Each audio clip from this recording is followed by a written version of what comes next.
Cloudburst, and you're watching News9, English news as it should be.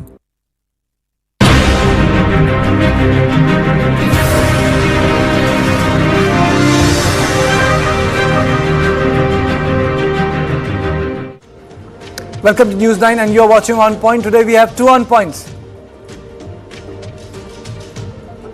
On Point 1 is on the devastation unleashed by flash floods in Doon Valley.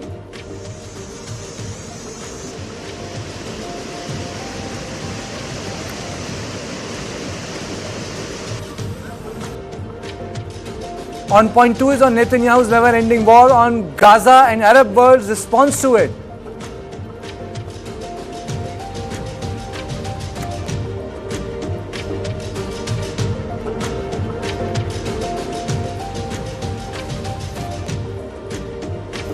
And now let's take a quick look at the headlines. Pakistan cricket stooped to new low. Former cricketer Yusuf abuses T20 captain Surya Kumar Yadav.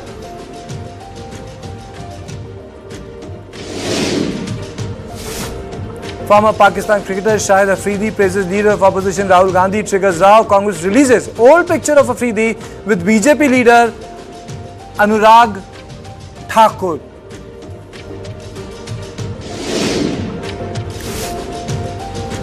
Robert Redford, celebrated Hollywood actor, director, environmentalist, dies at 89.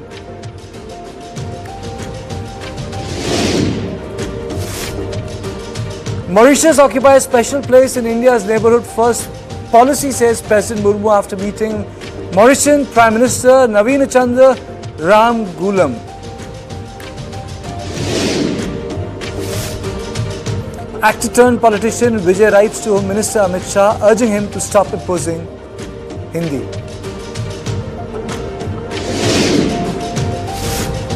Lingayat religion row returns to centre stage in Karnataka as a Veera Shaiva Lingayat Mahasabha renews demand for separate tag.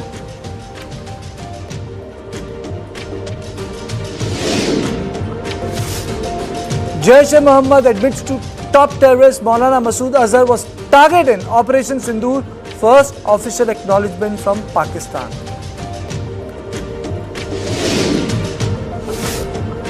In a shocking case, 19-year-old Odisha student gang raped near a beach in Puri. Police arrest 4 men.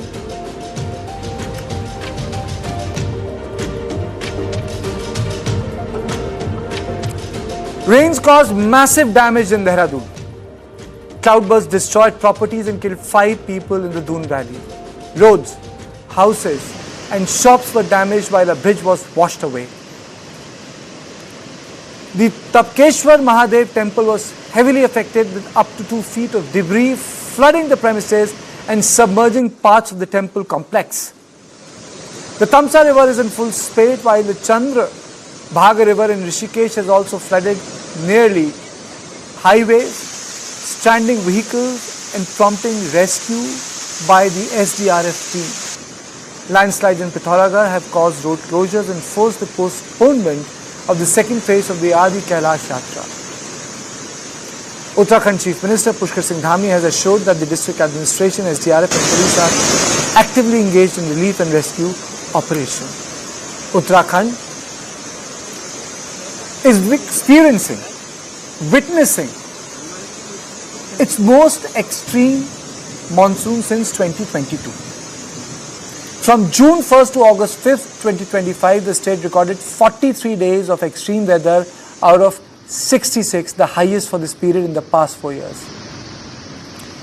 This marks a steady year-on-year increase up from 39 days in 2024, 31 in 2023 and 22 in 2022, according to a Center for Sciences and Environment based on its India's Atlas on Weather Disasters. Scientists have issued a grave warning. If the current pace of unsustainable development continues, incidents of cloudbursts and landslides in Uttarakhand and other Himalayan states would multiply. ये रात को बारिश तो शाम से चल रही थी, सुबह से चल रही थी, बट जो मेन रात को नुकसान हुआ 10 बजे के आसपास हुआ है। ये जो बादल फटे हैं 2 जगह, वो रात को 10 बजे के आसपास फटे हैं। एक बादल फटा है जी आगे जाके राइट में यहाँ पे ऊपर, और एक बादल फटा है ऊपर खाले में जो बांग खाला है उस साइड। सड़क सारी खत्म हो गई हैं और व्यवस्था नहीं है कोई आने जाने की अब, और गांव में नुकसान हुआ है। ऊपर वहाँ पे सूचना मिली है कि 4-5 लोग दब गए हैं मलबे में नीचे। ये रात को लगभग 11 साढ़े 11 बजे 11:10 के लगभग एक आवाज आई, बहुत भयंकर आवाज, धड़ाम सी। बस के बाद ये सारी मार्केट आप सामने देख रहे हैं, मार्केट थी 10-12 दुकानें, ये सामने सारी दुकानें थी, ये सारी दुकानें पीछे की वो उस साइड की दुकानें यहाँ से दिख रही हैं, आगे वहाँ पूरी उसमें चली गई। आगे मजाड़ा में 2 पुल थे, दोनों पुल बह गए और सुनने में आ रहा कि वहाँ जान माल का भी नुकसान हुआ है कुछ। ज्यादा बरसात के होने से पेड़ के अटकने से जो है, ओवरफ्लो होने से जो है पानी सड़कों पे आ गया और इससे काफी नुकसान हो गया। Mountain soil is inherently fragile. Large-scale excavation and construction not only diminishes the soil's natural water retention capacity but also destabilizes the delicate climatic system. There has been a significant increase in local cloud formation and unusual accumulation of clouds at lower altitudes in mountainous areas. Now let us look at the reasons behind these unusual flash floods. Rampant construction in the hill is being blamed for the floods. So the issue is how widespread is the impact. Dehradun's traditional drains have been concretized. What is the solution? The Doon Valley, located between the lower Himalayas and Shivalik ranges, cover 1,741 square kilometers. Its major rivers include Asan, Bindal, Rispana, Song and Suswa. The rampant construction is damaging the Doon Valley's ecosystem. The sandy soils of Doon Valley are vulnerable to flooding. Ramps built on reclaimed floodplains collapse during monsoon unless designed with extreme caution. Doon rivers, many of them passing through the city, are under stress from sewage discharge, solid waste dumping and encroachment. The Som River watershed is also vulnerable to flash floods because of steep slopes and high stream frequency. Environmentalists recommend interventions such as afforestation, check dams, slope stabilization. So, what should the government be doing to ensure that these issues don't come up? On this issue, I am joined by Harjeet Singh, Founding Director, Satat Sampraday Climate Foundation, Kartiki Negi, Lead Climate Impact and Science, and I am joined by Chandrabhushan, President and CEO, iForest, International Forum for Environment, Sustainability and Technology. Let me straight away go to Mr. Bhushan first. Mr. Bhushan, Himachal Pradesh, Mandi, Kupwara, Dharali, it's there to see us. But Dehradun also comes like a big shock. It's an urban area, it's a capital, and it gets devastated in a cloudburst. Why has that happened in Dehradun? I would like to begin from Dehradun, sir. Well, the factor that affected Dharali, many places in Himachal, like Mandi, are the same factor that has affected Dehradun. There's climatic factor of cloudburst and extreme rainfall. Then there is a risk which is related to the kind of urbanization and construction that has happened in a sensitive ecosystem. And then there is vulnerability of the population. Dehradun is not the Dehradun of 20 years back, which was a small city. Dehradun is now a big metropolis in hilly area. And there has been rampant construction, restriction of water body, encroachment. So all the worst thing that you can think about in terms of environmental management has happened in Dehradun. Dehradun is also known for a very important, case in environmental history of India, which is the limestone mining in Dehradun, which in many ways had set up the environmental jurisprudence in the country. And that Supreme Court judgment essentially was about, can you do mining in a vulnerable area? And the Supreme Court judgment was that you can't do mining in Dehradun. But the corollary was, you also cannot do mindless development in such a sensitive ecosystem, which I don't think people took that message. The combination of climate, poor urban planning in a sensitive ecosystem is the result that we are seeing today in the Himalayas. But apart from concretization, apart from massive urban development, is it also because of the fact that our imagination of Himalayas is restricted to resource extraction? I think our imagination of Himalaya is now about how we are imagining plains. Okay, the developmental pattern in Himalaya is very similar to what is happening in Delhi and Mumbai. So our hills are trying to copy the plains. That is what the development model is. And, that copying is the reason why, we are seeing the kind of development that is happening in Himalayas. Multi-story building, 6-lane roads, concrete structure, all these are something which is suitable for plains simply because you have large areas. You don't have steep slopes, which is not the case in Himalayas. So I think the fundamental problem is not only resource extraction, but also the development model that Himalayan states are following. Absolutely. Mr. Harjeet Singh, Founding Director, Satat Sampada Climate Foundation, your opening comments on what happened in Dehradun, sir?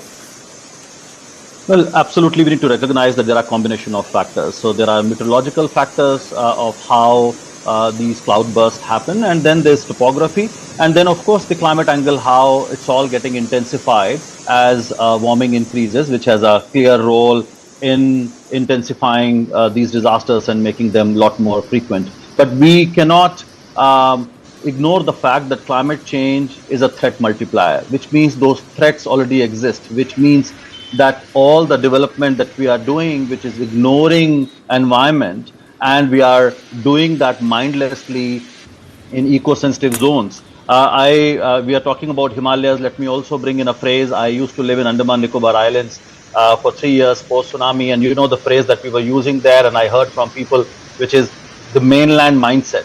And the same mainland mindset is being applied, the same model of development is being applied in the mountains, in the coastal regions, in the islands. It's all about economy, economy, economy, and look at what all these disasters are doing to our economy now. Can we really talk about economy without putting environment at the center? Which is exactly the reason we are facing these disasters. So we need to recognize that development cannot happen without taking into consideration the local context, the ecology, and it has to be in harmony and not against it. When you do it for a short term, you can show that you have overpowered the nature. But look at these devastating pictures. Can we really overpower nature? That's the question we need to be asking. So everything that we are discussing here in terms of unplanned development and the kind of deforestation that we have seen, they're all factors which are making us far more vulnerable. And climate change, of course, is a result of that mindless development that has happened in the West. And it is very unfortunate that India is following the same extractive model of development which the West started, while we criticize them for their past actions, but we are no different. Okay, Kartiki Negi, your opening comments? Well, as like both the speakers have already said that, there are 2-3 factors. One, there are meteorological conditions wherein sometimes we can expect this amount of rainfall. There was 67 mm of rainfall in an hour, which led to this catastrophic event in Doon University. But of course, climate change is an amplifier of the existing meteorological conditions. There has been definite changes in the meteorological conditions. There have been changes to atmospheric conditions, and hence we are witnessing this amount of rainfall. Also, we should not forget that IMD had itself predicted that we would be witnessing some, extreme, we would be witnessing above normal monsoon, which means that we were supposed to get this amount of rainfall, and climate scientists had already warned in the beginning of the season only that most of the rainfall will be realized in form of extreme weather events, and what we are already witnessing all these situations this year. Now going on to the other side of it, the rampant construction, urbanization, rapid urbanization. We also need to understand the geology, the topography of the region. The Uttarakhand is basically surrounded by Shivalik range, which is the weakest of the range of the mountains of the Himalayas, and they are not ready to absorb this amount of rainfall. That is the character of Shivalik range. I mean that sandstone stone. So they're not.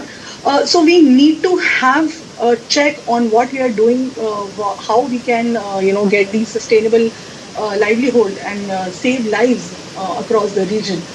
We need to look for some, even the tourism is it's a very pressing issue for the state now. We need to have some eco-tourism base. We need to check on the tourist influx also in the state. So these things have to be under check. Otherwise, this will continue to have, if a certain area cannot absorb even the 60 of rainfall, then it is very it's a very dangerous situation. It's we need to understand that why this is happening. Either we need to map flood prone zones, we need to revisit our drainage system, whether this is needed or not. So climate action plans need to be now very important aspect of every state. Now, for on papers, climate action plans is there for most of the states, but are we even visiting them? We have to come out of the we have to come out with these local points. If we have to revisit the drainage system across the city, then we have to make changes. We cannot go back and just cut down on the construction now, but we now need to check these things. We now need to map these flood risk zone, how we will look after these situations. So these are some of the few points that we now need to read and study. Absolutely. I think, the word which you use, it makes me very happy because people see what happens in the Himalayas as an anomaly. They think that maybe, this year it was bad for us. But the people don't see it from the framework of climate change. You want to make your life easy. You use a lot of AC. It adds to climate change. You want to make your life easy, travel wherever you want to. You buy a big diesel car. So, you can go to the far-flung areas of Himalayas. But you add greenhouse gases. You want to connect every parts, inaccessible parts. So what you do, you increase the footprint, you increase plastic pollution, you increase concretization. So people don't see it from the context of climate. And I think what is happening, Mr. Bhushan, is the vulnerability of Himalayas in context of climate change. And I think that's the narrative which is not finding itself in the mainstream of the Indian discourse. Isn't that so, sir? Yes, of course. See, if you look at disaster, is a combination of 4 factors. Okay. First is risk. Our risk is increasing because of climate change. As Hardeep said, that climate change is a risk multiplier. It is not that extreme rainfall never used to happen in Himalayas. If you go back to 70s and 80s, you will find landslide, extreme rainfall in Uttarakhand and Himachal Pradesh and Jammu and Kashmir. It is not that this is new for Himalayas. What is new for Himalayas is now the frequency and intensity of these events. So the risk is increasing because of climate change. Then is vulnerability, as you rightly said. The ecosystem itself is vulnerable. You have high slopes. Himalaya is a mix of rock and soil. It is not a solid rock. Unlike Aravallis, which is an old mountain system, which is solid rock, Himalaya is not. If you dig, you will find a mix of soil and rock in most parts of Himalayas. So it's a very unstable geography. So that's vulnerability. And then you have exposure. You now, in that vulnerable environment, you are bringing as many people, as much building, roads and everything together. So you are increasing the exposure. And the last is capacity, which is, do we have capacity to deal with it? The answer is no. Our early warning system is poor. Our capacity to monitor construction, our capacity to ensure that buildings are, eco-friendly, all those things are missing. So the 4 factors come together to make a disaster. Unfortunately, all those factors, we are on bad side as far as Himalayas is concerned. But more so, I just want to add a caveat, and if you can just address that, and this goes for all other speakers, this whole urge in the last 20 years to connect every part of the Himalayas, is it really necessary to connect every part of the Himalayas? I want to know. I love Himalayas. I would like to go to every part of Himalayas. But is it really necessary for me to go to every part of Himalayas at the cost of the Himalayas? I remember going to Vaishno Devi for the first time almost 30 years back, maybe 35 years back. Okay, we trekked from Katra. There was no road. The Ardh Kumari, which was destroyed, in fact, I have a very vivid memory of what Ardh Kumari was 35 years back. Ardh Kumari was destroyed this time, by the way. Okay, so we went for pilgrimage in Himalayas on foot. It was our devotion. It was not tourism. So I think we need to differentiate between religious tourism and religious devotion. Now, I think somewhere that differentiation has blurred. I want to go to Himalayas. I want to go to Char Dham. But, there was reason why these were, these temples were constructed in remote areas. These were places of devotion where you wanted to show that you are devoted to the deity. You want to show your devotion. You want to show physical exertion in going to these places. not on helicopter. So I completely agree with you. I think our understanding of what Himalayan tourism, what Himalayan infrastructure should look like has drastically changed in the last 30-40 years. Absolutely. And Harjeet, Uttarakhand in itself is slightly different from Kashmir and Himachal Pradesh because it's supposed to be the center for Char Dham. There is a religious dimension to Uttarakhand also. It's part of a larger cultural, religious geography of this country. It connects a lot of past with the present. And as he rightly pointed out, there's a difference between religious tourism and religious devotion. And I think this urge to connect every part, हर जगह सड़क बना दो, हर जगह व्यवस्था कर दो कि सब लोग पहुंच जाएं. As a child, I remember whenever we used to go to Binsen and other parts, there was a Kanchi Dham. You could have a cup of tea. You could park your car. Today, it's impossible for me to cross Kanchi Dham without getting stuck in jam because the whole urban sprawl has come up. So, it's not as if the devotion has gone up, but you have turned it into a tourist spot. Exactly. And in the name of convenience, the kind of infrastructure which we are building is not conducive to that ecosystem. That we need to recognize. Every time talking about economic growth and to promote tourism and then saying that now we have to offer that convenience. And I have also been to Uttarakhand several times and I spend quite a bit of time. I've been to Badrinath and I totally agree with the kind of religious devotion we used to go and we used to enjoy that hardship and that's what we used to remember. And we need to talk about the carrying capacity, which we are not doing. There's a scientific assessment that needs to be done for such places. And now with the new layer of climate complexity, we still have science that can be used. Let's talk about climate modeling. I feel so sad and terrible when we have technologies to go to Moon and Mars. Imagine we are trying to conquer other planets while destroying our only home, the planet Earth. And that is so tragic. And we need to challenge our policymakers who are creating this kind of environment. Yes, we can talk about the sensitivity among ordinary tourists and citizens, but it's the template that has to be set by the government. And I must say the governments are not playing their role in promoting the right kind of development. Rather, it is increasing more vulnerability. And we don't have to prove it. All these disasters are the real report cards of the kind of development we have done over the past few decades. And we have failed very clearly. Kartiki, Uttarakhand has been a very welcoming state. A lot of people, they can go there, they can, you can have a vocation, industry, horticulture, it allows you to build houses. But, the surge of tourism it has witnessed, do you think it's time to revisit that policy? Employment is important, but not at the cost of sustenance. Of course, we have to revisit. If we will not do so, and even look at the way the new Dehradun highway has been built. Correct. That's you will see that water will come down to that. Yeah, that water will flow down to that. कोई इसकी बात नहीं करता. Time तो कम कर देंगे. वो बना कहाँ है? So that's what I was. I would like to say that if we will not take these threats very seriously, like now. I mean, the day is not far when these these tourism activities will be completely shut during 5 to 6 months in the year.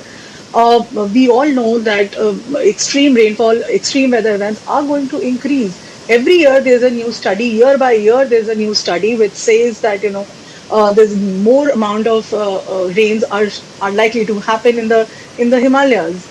And we are witnessing that every there will be some meteorological conditions when we will have above normal monsoons. And what are we going to do in those years? This is what going to happen in the above normal monsoon years in the coming years. So we will have to keep a check on these activities. I am not saying that we should shut down yatras, we should shut down devotional tourism, we should shut down tourism. No, that is not the idea. But if we will not keep a check on these, I think both the tourists as well as the state will suffer. I think the more the economic angle, if I talk so, the amount that you incur from tourist activity will, I think that will be almost equal, if not more, to this amount that has led to this devastation. Absolutely, absolutely. I think it calls for a sustainable action plan. It calls for a reimagination of Himalayas, and it calls for reimagining especially what is happening in Uttarakhand, because it's a state which not only gets natural tourism, but there's a huge amount of religious tourism which is happening. And then you also have the issue of defense, and the sort of construction that is taking place deep inside Himalayas has deep repercussion for Uttarakhand. I think there has to be some sort of a meeting at the highest level to see whether can we save our Himalayas, can we save our Uttarakhand. Thank you all of you. Thank you all of you for joining me on this, because this was about Uttarakhand, the climate change, and how vulnerable we have made our Himalayas. So this was on point one. Don't go away, because in the second on point we're going to look at Israel's Prime Minister Netanyahu's never-ending war on Gaza and India's strong response on it.